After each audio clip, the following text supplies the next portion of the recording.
यहाँ पे एक इंपॉर्टेंट क्वेश्चन है, क्लास 10 के बोर्ड एग्जाम के लिए 5 मार्क्स में ये क्वेश्चन पूछा जाता है और पिछले कई सालों से इस तरह के क्वेश्चंस पूछे गए हैं। तो मैं एक पूरी सीरीज़ बना रहा हूँ इस तरह के इंपॉर्टेंट क्वेश्चंस की। आपको इस चैप्टर के जो बाकी क्वेश्चंस हैं डिस्क्रिप्शन में प्लेलिस्ट है, उसमें मिल जाएंगे। क्वेश्चन इस तरह से है, a solid iron cuboid with dimensions this. तो एक क्यूबॉइड है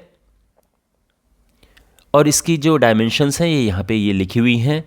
इसको मेल्ट किया जाता है, इसको गलाया जाता है और एक हॉलो सिलिंड्रिकल पाइप बनाया जाता है। हॉलो सिलिंड्रिकल पाइप इस तरह से बनाया जाता है, तो इसको गलाकर ये बनाया जाता है, जिसका रेडियस 30 सेंटीमीटर है। ये जो रेडियस ऐसे में ये 30 सेंटीमीटर है और इसकी जो मोटाई है, ये जो पाइप है इसकी मोटाई है ये 5 सेंटीमीटर है, इसकी थिकनेस 5 सेंटीमीटर है। Find the length of the pipe. हमने इस पाइप की लेंथ बतानी है कि क्या है। तो इस क्वेश्चन को कैसे करेंगे प्रॉपर तरीके से मैं आपको बताऊंगा। फुल मार्क्स आपको मिलेंगे अगर आप ये पूरा प्रोसेस फॉलो करते हैं तो सबसे पहले यहाँ पर हम इनकी डायमेंशंस लिखेंगे कि क्या क्या गिवन है। तो यहाँ पर हमने क्यूबॉइड की लेंथ, ब्रेड्थ और हाइट लिख दी है और LBH हमने इनको नाम दे दिया है, लेंथ, ब्रेड्थ एंड हाइट को। अब बात करते हैं सिलेंडर की। जो पाइप है वो सिलिंड्रिकल शेप का है, तो फॉर द सिलिंड्रिकल पाइप ध्यान रखना ये अंदर से हॉलो है। तो हॉलो चीज़ का जब भी हमें वॉल्यूम निकालना होता है तो हम क्या करते हैं, पहले पूरे का वॉल्यूम निकालते हैं, यानी पूरे का, बाहर वाले का, उसमें अंदर वाले का वॉल्यूम हम माइनस कर देते हैं, है ना। इसके लिए हमें क्या चाहिए होता है, देखो कोई चीज़ है और ये अंदर से हॉलो है, तो इसका वॉल्यूम निकालने के लिए हमें देखो, क्योंकि इसमें जो मेटल है वो इसी जगह पे लगा हुआ है, अंदर नहीं है, इसके लिए हम पूरा वॉल्यूम निकालते हैं और अंदर वाला माइनस कर देते हैं। इसके लिए हमें आउटर रेडियस चाहिए होती है। अक्सर आउटर रेडियस को कैपिटल R हम लेते हैं। उसकी हेल्प से, आउटर रेडियस की हेल्प से हम पूरा वॉल्यूम निकालते हैं।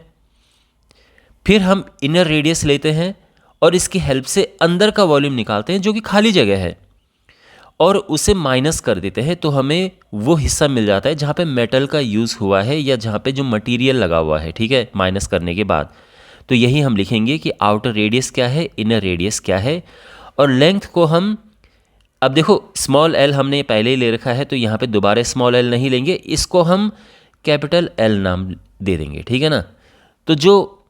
तो जो सिलेंडर में हाइट होती है ना, मतलब सिलेंडर अक्सर इस तरह से रखा होता है, तो इसकी जो हाइट है वही यहाँ पर लेंथ है। तो सबसे पहले यहाँ पर गिवन है ये इनर रेडियस गिवन है, तो इनर रेडियस ले लेते हैं सबसे पहले, स्मॉल r।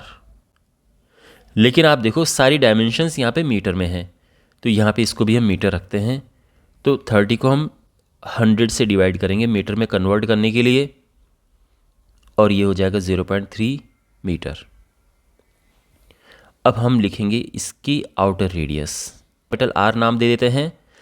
आउटर रेडियस निकालने के लिए हम क्या करते हैं, इनर रेडियस में, जो इनर रेडियस है उसमें थिकनेस, जो उसकी मोटाई है, वो प्लस कर देते हैं। तो ये हो जाएगा 35 सेंटीमीटर। इससे हम 100 से डिवाइड करेंगे तो अब ये मीटर बन जाएगा, 0.35 मीटर। करेक्ट है। हमने फाइंड क्या करना है, हमने फाइंड करना है लेंथ ऑफ द पाइप। अभी तक सब समझ आ गया। अब ये क्वेश्चन यहाँ से दो तरह से आगे बढ़ सकता है। एक तो ये है कि हम इसका वॉल्यूम अलग निकाल लें पहले, क्योंकि बड़ा आसानी से निकल जाएगा, ये LBH आपस में सीधे मल्टीप्लाई करना है। फिर इसका वॉल्यूम हम निकालेंगे, L में आएगा, और उनको इक्वेट कर दें। बिल्कुल कर सकते हैं, लेकिन दूसरा तरीका ये है कि हम इनको एक साथ लिखें। एक साथ का मतलब ये है कि हम ये लिखें, volume of the cylindrical pipe is equal to volume of the cuboid. यहाँ पे ज़्यादा फ़ायदा किस में है, किस में हमें इजी रहेगा, हमेशा इसमें इजी रहता है, क्योंकि इसमें कैलकुलेशन बहुत ही ज़्यादा कम हो जाती, बहुत सारी चीज़ें तो वहीं पे कट जाती हैं। इसीलिए मैं आपको ये कहूँगा कि आप इस तरह से लिखें। अब देखो कैलकुलेशन कितनी इजी हो जाएगी। पाइप सिलिंड्रिकल पाइप है और सिलिंड्रिकल पाइप क्योंकि अंदर से हॉलो है तो क्या होगा, देखो फॉर्मूला वैसे सिलेंडर का वॉल्यूम का होता है πr²h, लेकिन यहाँ पर हम क्या करेंगे, पहले बाहर वाले का वॉल्यूम निकालेंगे, फिर माइनस करेंगे, अंदर वाले का वॉल्यूम निकालेंगे, है ना, समझ गए ना। ये वॉल्यूम का फॉर्मूला है सिलेंडर का, तो बाहर का वॉल्यूम माइनस अंदर वाला वॉल्यूम, ये हो गया। और क्यूबॉइड होता है L/B/H, इस तरह से। अब यहाँ पे वैल्यूज हम पुट कर सकते हैं, लेकिन इससे पहले देखो ये भी कॉमन है और ये भी L भी कॉमन है, तो पाई कॉमन ले लो यहाँ पे, और ये होगा r² माइनस r² ये, और इस तरह से ये आ जाएगा, थोड़ा बेटर लगेगा इस तरह से।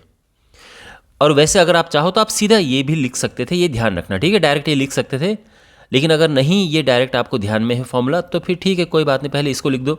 लेकिन अगर आप चाहो तो सीधा ये भी लिख सकते हो, ये ध्यान में रखना।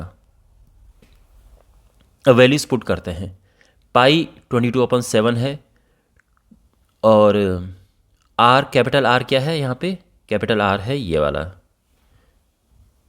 0.35 का स्क्वायर, माइनस स्मॉल आर है 0.3 लिखो या 30 लिखो, बात एक ही है, जो आपको कन्वीनियंट लगे। एल ये हमने तो फाइंड करना है, तो इसको ऐसे रहने देते हैं,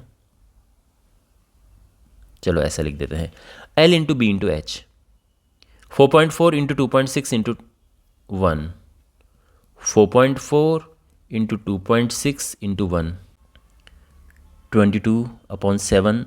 देखो यहाँ पे क्या आएगा इससे कैलकुलेट करके, अगर आपकी कैलकुलेशन शार्प है, तेज़ कैलकुलेशन है, तो आप यहाँ पे क्या करोगे, इनको प्लस करोगे पहले, यह आएगा 0.65 इंटू इसको माइनस कर दोगे तो ये आएगा 0.05।